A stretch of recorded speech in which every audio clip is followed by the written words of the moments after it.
হাসনাত আব্দুল্লাহর মতো এমপি যদি আর কয়েকটা থাকতো তাহলে সংসদ ভবন এমনি কাঁপতো।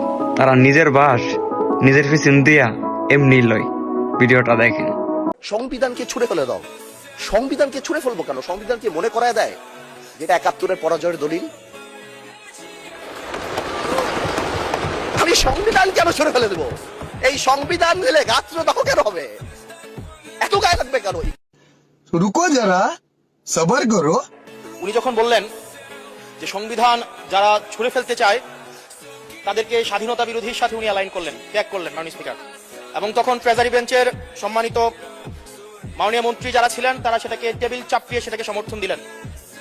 মাননীয় স্পিকার, গণতন্ত্রের জন্য যিনি আপোষহীন লড়াই করে গিয়েছেন বেগম জিয়া, উনি বলেছিলেন যেদিন জনতার সরকার প্রতিষ্ঠিত হবে, যেদিন এই পার্লামেন্ট জনতার সরকারের কাছে যাবে, এদিন এই সংবিধানকে ছুঁড়ে ফেলা হবে।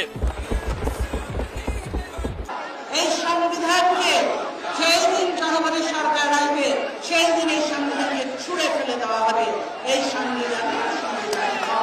এই সংবিধান ছুঁড়ে ফেলার সাথে স্বাধীনতা যুদ্ধাপরাধীর অ্যালাইন করার যেটার হাততালি তারা দিয়েছেন সেটির মধ্য দিয়ে বেগম জিয়াকে তারা মূলত অপমান করেছেন কিনা তারা সেটা ভেবে দেখবেন।